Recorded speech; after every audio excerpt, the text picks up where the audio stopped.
Hello दोस्तों, नमस्कार। 10 class study point में आपका स्वागत है। आप आज जो है हम लोग जो पढ़ेंगे सब्जेक्टिव पढ़ेंगे। जो आज हम लोग का जो टारगेट रहेगा, जो पढ़ाई की जो टारगेट रहेगी वो सब्जेक्टिव प्रश्न पर रहेगी।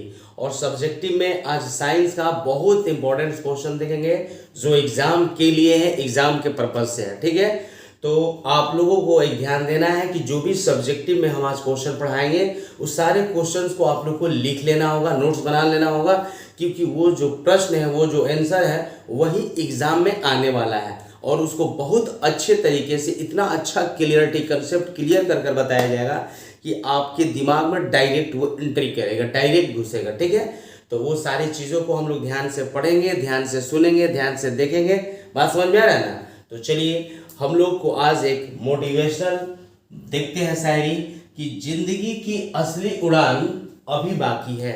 आप लोग की जो जिंदगी है, आप लोग की जिंदगी का जो असली उड़ान है अभी बाकी है। उसको जितना मेहनत कीजिएगा वो उड़ान उतना ही ऊंचाई तक पहुंचेगा। ध्यान दीजिएगा इस बात को। जिंदगी के कई इतिहास अभी बाकी है, अभी तो नापी है बस मुट्ठी भर जमीन।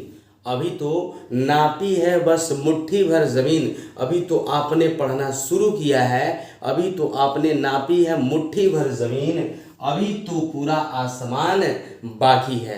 ठीक है, तो आप प्यारे बच्चों इस बात को ध्यान में रखिएगा। आप कभी हताश न होइएगा पढ़ाई से। आप पढ़ाई में लगे रहिए। जो लगातार प्रत्येक दिन पढ़ाई में लगे रहते हैं वही एक दिन जाते हैं मंजिल की ओर। ठीक है, तो मंजिल उन्हीं को मिलता है। और केवल सोचने से काम नहीं होता है, सोचने से कोई काम नहीं होता है। अगर आप खाली सोच लीजिएगा तो सोचने से 100% आ जाए तो आ नहीं सकता है, 95% आ जाए तो आ नहीं सकता है। उसके लिए आपको कर्म करना पड़ेगा, मेहनत करना पड़ेगा। और वो मेहनत कैसे कीजिएगा? तो एक आंतरिक कसम लगाना पड़ेगा, एक अंदर कसम खाना पड़ेगा कि हमको जो है एग्जाम को दम फोड़ना है और 95+ लाना है। बात समझ में आ रहा है ना? तो आपको एक हृदय में कसम खाना पड़ेगा। और वो कसम कैसे खाइएगा? आप सबसे पहले क्या कीजिए कि आप सबसे पहले रात में जब सोने जाते हैं, या 8 बजे सोते हैं या 9 बजे या 10 बजे 11 बजे या रात में कभी भी सोते हैं, एक दिमाग में कसम खा लीजिए कि हमको जो है एग्ज़ाम में 90% या 95% लाना है, या 100 में 100 लाना है। ये बात प्रत्येक रात को आप सोचिए। जब इस बात को आप सोचिएगा तो आपके अंदर एक पढ़ने की इच्छा जगेगा, और वो 100%, 95% और 90% चाह उसको लाने के लिए आंतरिक इच्छा जगेगा। और उसके लिए क्या कीजिएगा? उसके लिए आप मेहनत करना शुरू कर दीजिएगा। तो पहले सपना देखा जाता है, तो सपना देखा जब जाता है तो फिर सपना को साकार करने के लिए, सपना को सही करने के लिए उसके लिए मेहनत भी करना पड़ता है। तो पहले आप लोग जो सपना 2-4-10 दिन देख लीजिएगा कि नहीं हमको मैट्रिक में 90% लाना है, 95% लाना है, 100 में 100% लाना है, तो फिर उसके लिए आपको काम करना पड़ेगा।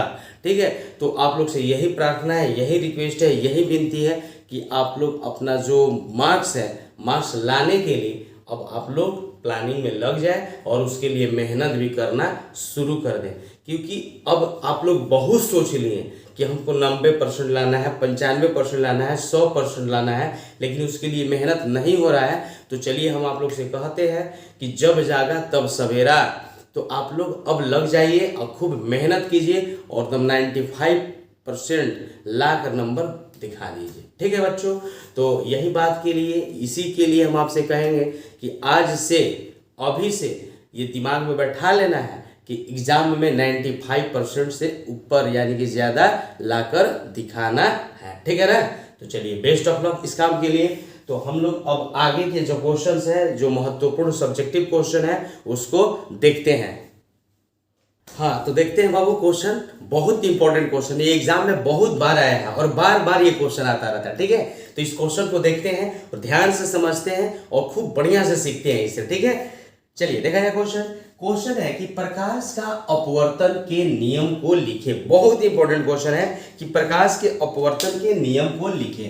तो देखा जाए, यहां से एक ऑब्जेक्टिव आ गया कि प्रकाश के अपवर्तन के 2 नियम है। बताइए प्रकाश के अपवर्तन के कितने नियम है? 2 नंबर है। एगो ऑब्जेक्टिव आ जाता है, तो ये काम क्लियर हो गया। आगे देखा जाए कि प्रकाश के अपवर्तन के जो दोनों नियम हैं वो कौन कौन दो नियम है, ठीक है। तो देखा जाए, पहला है कि आपतित किरण, अपवर्तित किरण तथा आपतन बिंदु जो होता है वो बिंदु पर डाला गया लंब, ये तीनों एक ही तल पर होता है। तो ध्यान से थोड़ा सा इस फिगर बनाया है, इस फिगर को ध्यान से देखा जाए कि यहाँ पर आपतित किरण है, ठीक है। कौन सा किरण है? आपतित किरण, ठीक है। और ये कौन सा किरण है? अपवर्तित किरण। और ये क्या है? अभिलंब है। ये तीनों एक ही तल पर स्थित है। ये आपतित किरण, ठीक है, और ये यहां से ये अपवर्तित किरण, और ये क्या है? अभिलंब। ये तीनों क्या है बाबू? एक ही तल पर स्थित है। तो देखिए, ये किरण तो जा रहा है ऐसे, लेकिन यहाँ जाकर इस पॉइंट पर जाने के बाद, अभिलंब के पास जाने के बाद ये ऐसे मुड़ क्यों गया है? तो इसके बारे में कुछ कारण जानते हैं। जब भी विरल माध्यम से प्रकाश संघनन माध्यम की ओर जाता है, विरल माध्यम से जब भी प्रकाश संघनन माध्यम की ओर जाता है तो क्या होता है? अभिलंब की ओर मुड़ जाता है। अभिलंब की ओर क्या होता है? मुड़ जाता है।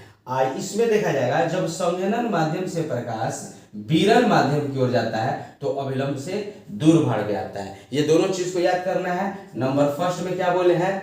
जब प्रकाश की किरण विरल माध्यम से संघनन माध्यम की ओर जाता है तो अभिलंब की ओर मुड़ जाता है। देखिए, ये अभिलंब है, इसके उधर मुड़ गया कि नहीं? मुड़ गया। तो यहां से भी आपका क्वेश्चन आता है, ठीक है। और फिर बात है दूसरा नंबर, जब प्रकाश की किरण संघनन माध्यम से ये विरल माध्यम की ओर जाता है तो अभिलंब से दूर हट जाता है। ये दोनों बातों को आपको याद कर लेना है। ये सारी बातों को क्या कीजिए? नोट्स में लिख लिया कीजिए। आप रोकिए उसको और पुश करके रोक कर फिर वो सारे बातों को सुनिए, सुनने के बाद फिर उसको लिख लिया कीजिए। चलिए, यहाँ पर देखा जाए दूसरा नंबर बात, ये पहला नंबर क्लियर हो गया कि आपतित किरण, अपवर्तित किरण तथा आपतन बिंदु पर डाला गया लंब, ये तीनों क्या होता है? एक ही तल पर होता है। आपतित किरण, अपवर्तित किरण और अभिलंब डाला गया, ये सब क्या होता है? ये सब एक ही बिंदु पर, एक ही तल में स्थित होता है, ठीक है। चलिए, दूसरा नंबर देख लिया जाए कि नहीं दो माध्यमों में प्रकाश के किसी विशेष रंग के लिए अनुआपतन कोण की जया, आपतन कोण की जया और अपवर्तन कोण की जया, आपतन कोण की जया, अपवर्तन कोण की जया। देखिए, ये हो गया आपतन कोण की जया, ठीक है, और ये हो गया अपवर्तन कोण की जया। क्या होता है? अपवर्तन कोण की जया और यहाँ पर आपतन कोण की जया क्या होता है? अनुपात एक नियतांक होता है जिसे स्नेल का नियम कहते हैं। थोड़ा सा ध्यान से दीजिए, आता है कि स्नेल का नियम क्या है। क्वेश्चन आ जाता है कि स्नेल का नियम क्या है। बस आंसर क्या लिखना है यहां से कि आपतन कोण की जया और अपवर्तन कोण की जया का अनुपात एक नियतांक होता है जिसे स्नेल का नियम कहते हैं। और स्नेल का नियम ही प्रकाश के अपवर्तन का दूसरा नियम कहलाता है। क्या बोले हैं? स्नेल का नियम ही प्रकाश के अपवर्तन का दूसरा नियम कहलाता है। एक स्नेल नामक वैज्ञानिक, फिजिशियन कहिए, गणितज्ञ कहिए, एक जो व्यक्ति है स्नेल नामक व्यक्ति, इन्होंने ही दिया था कि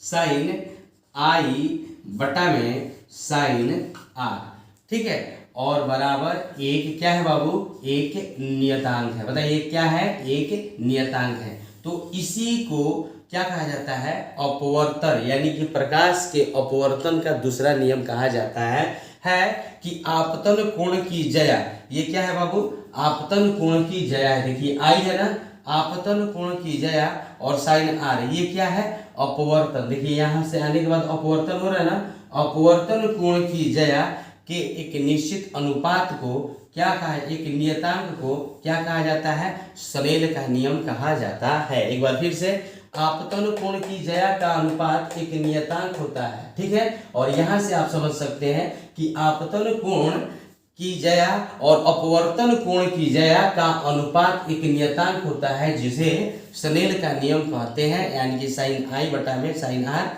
क्या है? एक नियतांक है। बताइए, किन्हीं को कोई दिक्कत तो नहीं है बाबू? बढ़िया से समझ में आ गया? तो ये क्वेश्चन जो है बहुत इंपॉर्टेंट है, इसको आपको याद कर लेना होगा। अब देखते हैं अगला क्वेश्चन।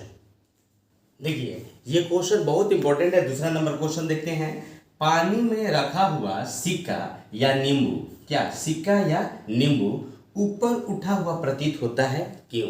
आप लोग देखते होंगे कभी बाल्टी होता है, बाल्टी में अगर आप लोग नींबू डालते हैं या सिक्का डालते हैं तो लगता है कि यह सिक्का और नींबू ऊपर उठा हुआ नजर है। चाहे आप बाल्टी में छड़ डालिएगा तो छड़ का मालूम चलता है, छड़वा लगता है कि टेढ़ा है, ऐसा महसूस होता है ना।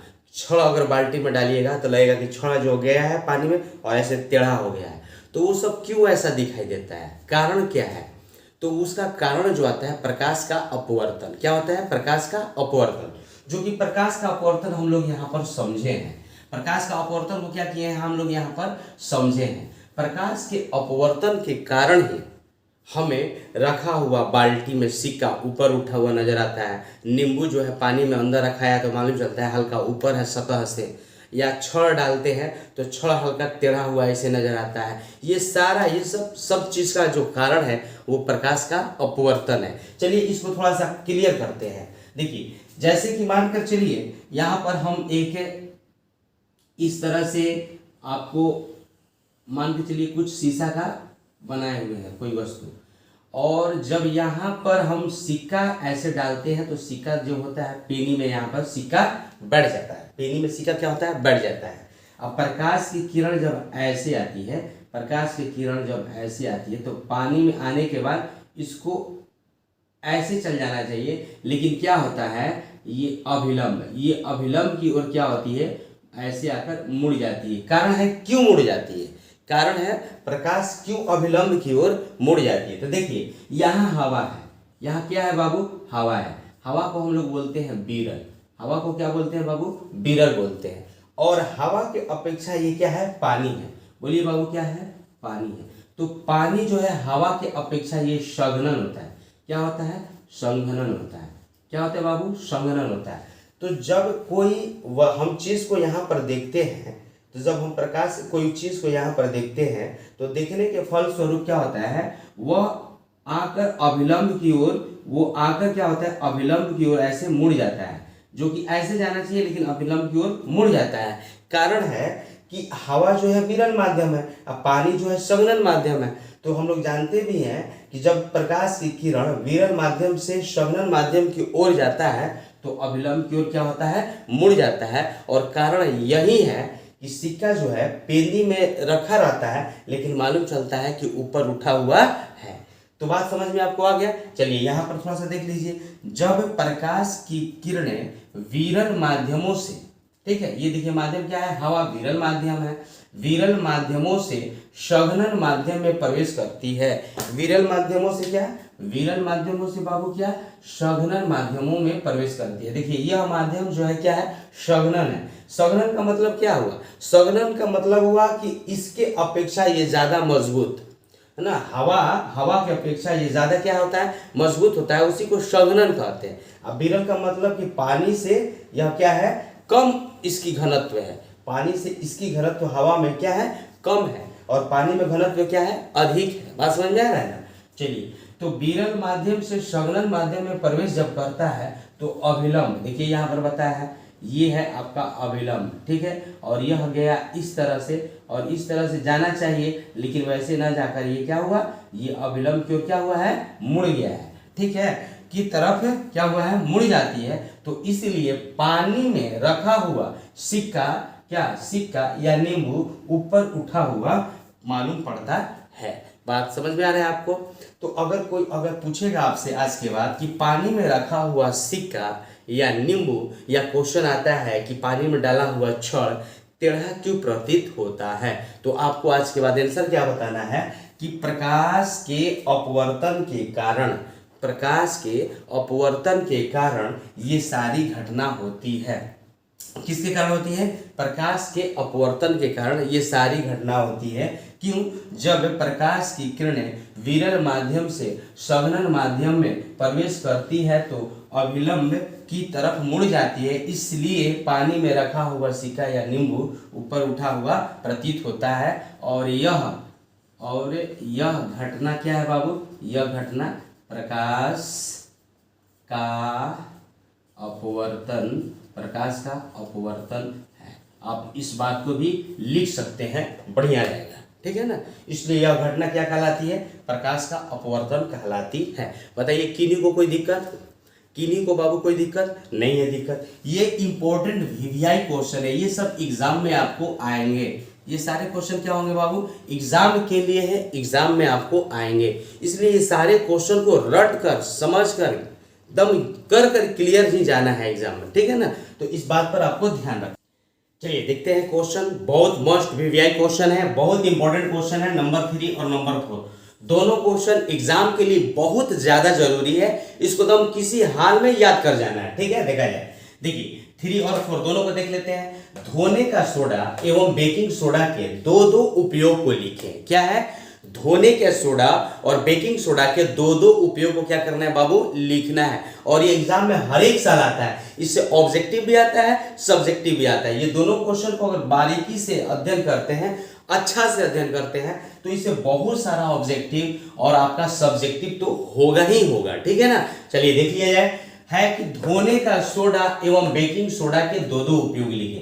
देखिए धोने के सोडा को हम लोग कहते हैं सोडियम कार्बोनेट। बोलिए क्या कहते हैं, सोडियम कार्बोनेट। बहुत सारे बच्चे कंफ्यूज होते हैं कि सोडियम कार्बोनेट क्या होता है। देखिए सोडियम कार्बोनेट, सोडियम जो कार्बोनेट होता है उसी को कहते हैं क्या बाबू, धोने का सोडा। चलिए लिख लीजिए कि सोडियम कार्बोनेट को धोने का सोडा कहते हैं। इसका सूत्र जो होता है Na2CO3 10H2O होता है। क्या होता है, Na2CO3 10H2O क्या होता है, 10H2O। यहां से ऑब्जेक्टिव आता है, Na2CO3 5H2O दे देगा, Na2CO3 7H2O दे देगा, Na2CO3 7H2O 10H2O, यही इसी को चेंज करता है, इसी को चेंज करता है। और पूछ देगा आपसे कि धोने का सोडा क्या है, इसका रासायनिक सूत्र क्या है, या सोडियम कार्बोनेट का रासायनिक सूत्र क्या है। बताइए, क्लियर है, बता दीजिएगा, कोई दिक्कत नहीं है। चलिए बताइए तो धोने का सोडा का रासायनिक सूत्र क्या है, तो Na2CO3 10H2O है, ठीक है। अच्छा बेकिंग सोडा, बेकिंग सोडा के बारे में आता है कि बेकिंग सोडा को क्या कहते हैं, तो सोडियम बाइकार्बोनेट। क्या है, सोडियम बाई, इसमें बाई लग जाएगा, क्या लग जाएगा, सोडियम बाई। यहां पर अगर बाई लग गया, अगर यहां पर बाई लग गया तो समझ लीजिए बेकिंग सोडा है। अगर बाई लग जाएगा तो क्या कहिएगा, बेकिंग सोडा है। बेकिंग सोडा का मतलब खाने वाला सोडा, जिसको हम लोग बोलते हैं ना खाने वाला सोडा। घर में खाने वाला सोडा आता है, उसका उपयोग क्या होता है, घर में पुआ हुआ को फुलाने में उपयोग होता है, ठीक है। पुआ हुआ बनता है ना, तो पुआ हुआ बनता है तो पाव रोटी होता है, उस सब में डलाता है, उपयोग वो क्या करता है, फुलाता है, स्पॉन्ज करता है, रसगुल्ला रसगुल्ला में डलाता है। चलिए देखा जाए क्वेश्चन कि धोने का सोडा एवं बेकिंग सोडा के दो दो उपयोग लिखना है। कितना उपयोग, दो दो उपयोग। तो धोने का सोडा यानी कि Na2CO3 10H2O के दो उपयोग देखिए। जल की अस्थायी कठोरता को दूर करने में इसका उपयोग होता है। जल के जो अस्थायी कठोरता है ना, मतलब कपड़ा वपड़ा जो है ना, कपड़ा वपड़ा साफ करने के लिए इसका उपयोग होता है धोने का सोडा का। क्या होता है कि कपड़ा साफ, खारा पानी में कपड़ा क्या होता है, साफ नहीं होता है। तो कपड़ा जब साफ नहीं होगा तो उसमें क्या किया जाता है, ये डाल दिया जाता है, क्या, धोने का सोडा यानी कि सोडियम कार्बोनेट को डाल दिया जाता है, और तब जाके वो कपड़ा के साफ कर देता है, ठीक है ना। तो वही कह रहा है कि जल की अस्थायी कठोरता को दूर करने में इसका उपयोग किया जाता है। चलिए आगे देख लीजिए दूसरा नंबर, इसका उपयोग साबुन, कागज और कांच उद्योग में किया जाता है। सोडियम कार्बोनेट का उपयोग यानी कि धोने के सोडा का उपयोग कहाँ कहाँ होता है बाबू, तो याद कर लीजिए, साबुन में, कागज में, कागज बनाने के लिए, साबुन बनाने के लिए, और कांच, कांच के उद्योग में जो होता है, कांच को बनाने के लिए, ये सब में किसका उपयोग होता है बाबू, तो धोने का सोडा यानी कि क्या, धोने का सोडा का मतलब सोडियम कार्बोनेट का उपयोग किया जाता है। Na2CO3 10H2O का उपयोग किया जाता है। बताइए दो ठो क्लियर हो गया ना बाबू। अगर कोई पूछेगा कि धोने का सोडा का दूसरा नाम बताइए तो बताइएगा सोडियम कार्बोनेट। इसका रासायनिक सूत्र बताइए, बोलिएगा Na2CO3 10H2O, ठीक है। बोलेंगे कि इसका उपयोग कहाँ कहाँ होता है, तो आप बता दीजिए कि जल के अस्थायी कठोरता को दूर करने के लिए होता है, और साबुन उद्योग में होता है, कागज उद्योग में होता है, कांच उद्योग में होता है। ये सब सारी चीजों में किनका उपयोग होता है बाबू, धोने के सोडा का उपयोग होता है। चलिए अब आगे क्वेश्चन चलते हैं। बेकिंग सोडा, बेकिंग सोडा को कहते हैं सोडियम बाइकार्बोनेट। इसको याद कर लीजिए, कंफ्यूज बच्चा हो जाता है, सोडियम कार्बोनेट और सोडियम बाइकार्बोनेट, इसको क्या कहते हैं, सोडियम बाइकार्बोनेट कहते हैं, सोडियम बाइकार्बोनेट,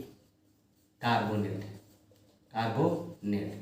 तो बाई, बाई को याद कर लीजिए खाने खाते ना, यानी कि खैला के बाद बाई हो जाए, बाई से याद कर लीजिए, खैला के बाद बाई हो जाए, इसे याद आपको हो जाएगा कि खाने में बाई होगा और नहीं तो सोडियम कार्बोनेट धोने के लिए होगा। तो बाई के लिए बहुत सारे बच्चे कंफ्यूज होते हैं, कौना के सोडियम कार्बोनेट का है और कौना के सोडियम बाई कार्बोनेट का है, कंफ्यूज हो जाएंगे, कह देंगे कि NaHCO3 जो है ना वो सोडियम कार्बोनेट है, कंफ्यूज होता है। सोडियम बाई कार्बोनेट को बोल देते हैं धोने का सोडा या बेकिंग सोडा Na2CO3। तो आपको कंफ्यूज नहीं होना है, जिसमें बाई लग गया वो खाने के लिए हो गया, जिसमें बाई लग गया वो खाने के लिए हो गया, इसीलिए सूत्र इसका कर दीजिए खैला के बाद बाई हो जी, खैला के बाद बाई हो जी ना, आपको याद हो जाएगा कि बाई खाने वाला में लगेगा। ठीक है, चलिए क्लियर।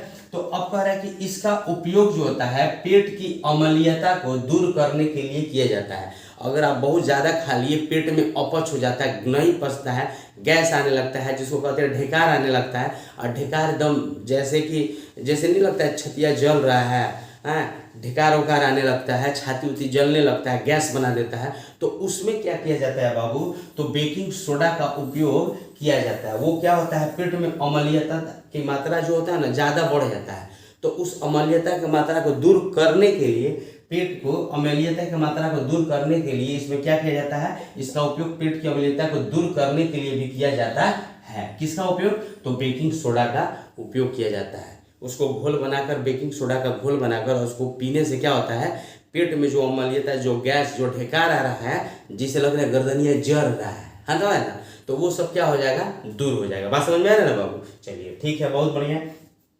अब देखिए सोडियम बाइकार्बोनेट का उपयोग अग्निशामक में किया जाता है। ठीक है, इसका उपयोग कहाँ कहाँ होता है, बेकिंग सोडा का, सोडियम बाइकार्बोनेट का उपयोग कहाँ कहाँ होता है, तो अग्निशामक में होता है। अग्निशामक जैसे कि नहीं होता है, वो आग उग लग जाता है तो वहाँ मार के करके बुताया जाता है, उसी को कहते हैं अग्निशामक। ठीक है, गैस होता है। इसमें कौन सा अग्निशामक में सोडियम बाइकार्बोनेट के साथ साथ एक कार्बन डाइऑक्साइड भी मिलाया जाता है। क्या मिलाया जाता है, CO2, याद कर लीजिएगा ना। इसमें किसके साथ, सोडियम बाइकार्बोनेट के साथ कार्बन डाइऑक्साइड उसमें मिलाया जाता है CO2, जो कि अग्निशामक में उसका उपयोग किया जाता है। बताइए बाबू, किन्हीं को कोई दिक्कत नहीं ना, बढ़िया से समझ में आ रहा है ना, चलिए ठीक है, बहुत बढ़िया बहुत बढ़िया। चलिए अब अगला क्वेश्चन देखते हैं, ये बहुत इंपॉर्टेंट क्वेश्चन है। ठीक है, ये इतना इंपॉर्टेंट है कि इससे ऑब्जेक्टिव आता है, इंपॉर्टेंट तो ये भी है, ठीक है, और इससे बहुत ज़्यादा ऑब्जेक्टिव आता है, इसलिए आप इस सब चीज़ को ध्यान से समझिए, बारीकी से समझिए और मेहनत करके समझिए। ठीक है ना, चलिए देखा जाए, उत्तल लेंस तथा अवतल लेंस में अंतर स्पष्ट करना है। सबसे पहले जान लीजिए कि उत्तल लेंस और अवतल लेंस होता क्या है। देखिए वैसा लेंस दिन के दोनों तरफ क्या होता है, चपटा होता है, अब बीच में उभरा हुआ रहता है। बीच में क्या होता है बाबू, उभरा हुआ रहता है, तो उस तरह के लेंस को क्या कहते हैं, उत्तल लेंस कहते हैं। और जस्ट इसी का उल्टा देखिए, यहाँ पर दोनों तरफ क्या होता है, उभरा रहता है, अब बीच में क्या रहता है, चिपटा रहता है। ये क्या बोले, बीच में उभरा रहता है, और यहाँ पर है बीच में चपटा रहता है, और यहाँ पर क्या बोले, दोनों तरफ चपटा रहता है, यहाँ पर क्या बोले, दोनों तरफ उभरा रहता है। तो ये दोनों के बात में समझ गया कि बीच में उभरा रहता है, दोनों तरफ सटा रहता है, यानी कि चपटा रहता है, तो उस तरह के लेंस को उत्तल लेंस कहते हैं।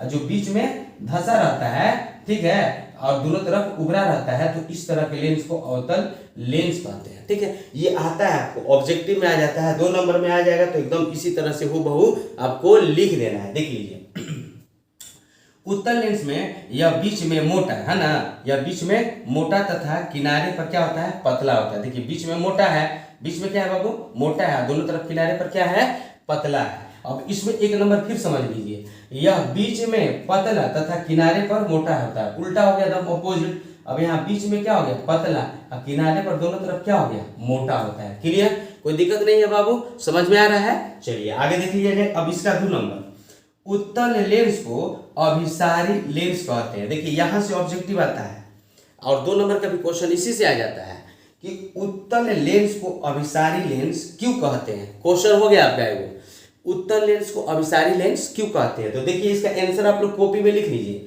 देखिए, जब उत्तल लेंस से प्रकाश की किरणें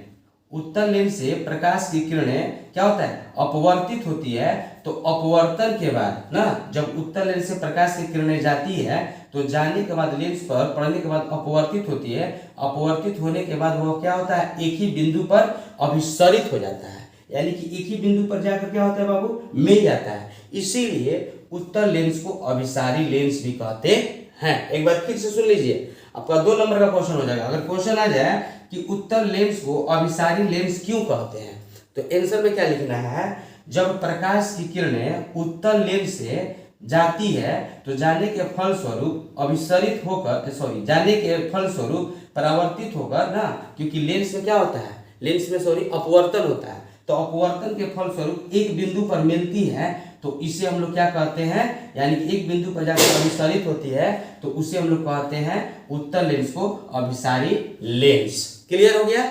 चलिए अब यहाँ पर देख लीजिए, अवतल लेंस को अपसारी लेंस क्यों कहते हैं, अवतल लेंस को अपसारी लेंस क्यों कहते हैं, तो प्रकाश की किरणें, ठीक है, अवतल लेंस पर जाने के बाद वहां से जब क्या अपवर्तित होती है तो चारों दिशाओं में, मतलब भिन्न भिन्न दिशाओं में क्या हो जाती है, अपसरित हो जाती है। इसीलिए अवतल लेंस को क्या कहते हैं बाबू, अपसारी लेंस कहते हैं। क्लियर हो गया। चलिए आगे देख लीजिए, तीसरा नंबर कि इसमें वास्तविक एवं काल्पनिक प्रतिबिंब बनता है। देखिए क्वेश्चन आता है कि वास्तविक और काल्पनिक प्रतिबिंब किस लेंस में बनता है। बोले ना कि बहुत ऑब्जेक्टिव इससे निकलता है, बहुत सारा ऑब्जेक्टिव निकलता है, ध्यान से सब समझना है। कह रहा है क्वेश्चन कि इसमें वास्तविक एवं काल्पनिक दोनों प्रतिबिंब बनता है, और इसमें है केवल क्या है, इसमें केवल काल्पनिक बनता है। यानी कि अवतल लेंस में क्या बनता है, केवल काल्पनिक बनता है, और आपका उत्तल लेंस में क्या बनता है बाबू, वास्तविक और काल्पनिक दोनों बनता है। और एक चीज और याद कर लीजिएगा, उत्तल लेंस जो होता है धनात्मक होता है, उत्तल लेंस बाबू क्या होता है, धनात्मक होता है। ये चीज आपको दम याद कर लेना है, प्लस। और अवतल लेंस क्या होता है, ऋणात्मक होता है। बताइए क्या होता है, अवतल लेंस ऋणात्मक होता है। आपको किसी तरह से इसको याद कर लेना है। 4 चीज जान गए। यह बीच में मोटा तथा किनारे पर पतला होता है, और फिर इसमें उत्तल लेंस को अभिसारी लेंस भी कहते हैं। क्यों कहते हैं बता दिए हैं, ठीक है। इसमें वास्तविक और काल्पनिक दोनों प्रकार के प्रतिबिंब बनते हैं, ठीक है। और इसी तरह से ये तीनों जो है इसके लिए है। एक चीज और जानना है कि अवतल लेंस ऋणात्मक होता है और आपका उत्तल लेंस धनात्मक होता है। बोलिए बाबू, ठीक है। आपको वीडियो जो देखे तो ये वीडियो किस तरह का लगा, कैसा लगा, कमेंट बॉक्स में कमेंट कीजिए। और जितना हमने आज चारों क्वेश्चन को पढ़ाया, उस चारों क्वेश्चन को नोट्स बुक में लिख कर अब बढ़िया से याद कर लेना है। ये आपका एग्जाम, फाइनल एग्जाम में दम आने वाला है, फाइनल एग्जाम में आने वाला है। बात को नज़रअंदाज नहीं करना है, ये आने वाला है, मतलब आने वाला है, और एग्जाम के लिए इसको बनाया है। इसलिए आपको ध्यान से इसको पढ़ना होगा और एग्जाम में जाकर लड़ना होगा और विजय प्राप्त करना होगा। तो आप लोग इस बात को ध्यान दीजिएगा। वीडियो अच्छा लगा तो वीडियो को लाइक कीजिए। अगर हमारे चैनल पर नए हैं तो चैनल को सब्सक्राइब कीजिए। बहुत बहुत धन्यवाद।